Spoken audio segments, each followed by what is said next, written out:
its largest ever whistleblower payout, in this case $30 million to a person they say is living overseas. This payout of $30 million is going to get to this key issue with the SEC whistleblower program, which is, does it pay enough money to reward financial executives to come in from the cold, so to speak? Well, there was little hope at first of finding any of the money he scammed from family, friends, and investors. At the moment, around $10 billion, that's with a B, billion dollars, has been recovered and doled out to Bernie Madoff's victims.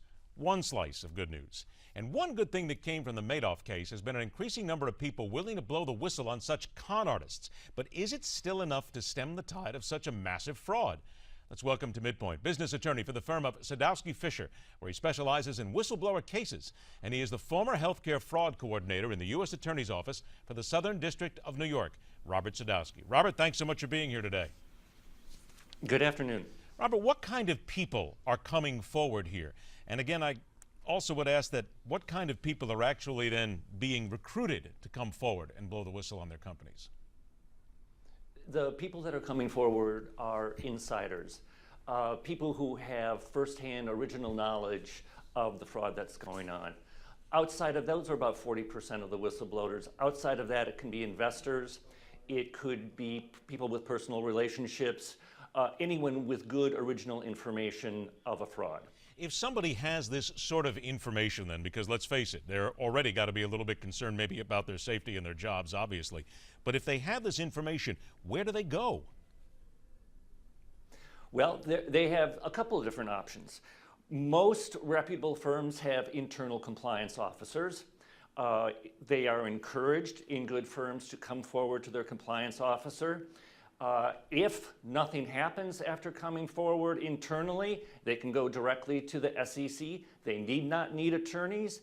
However, the chances of receiving an award are better when they are represented by counsel. You just used two phrases in there I want to ask you about: reputable firms and good firms. That's something that will rebound off a lot of people's psyche here right now, because a lot of the firms that we hear, there's a lot of issues going on inside where there is insider trading and a lot of dirty tricks, if you will, that are going on. Is it fair to say that a lot of the major companies, after the Madoff scandal themselves, and even what has followed since, they've sort of said, whoa, let's back up a little bit. If we don't start doing something here, we're going to be the next ones? And are they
transparency, for the attractiveness of our market among the world.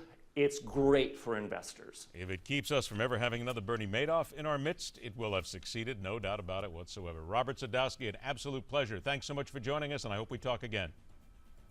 Thank you. All right, short break, and we return with one man who calls Ferguson, Missouri home. He is determined to save this community no matter what happens in the Mike Brown case. And at 34 minutes after the hour, there may indeed be life out there, but was it really a big deal to land a machine on a comet? We continue our search for intelligent life, which means sometime we have to stop looking at our own business. It all continues right here on MidPoint.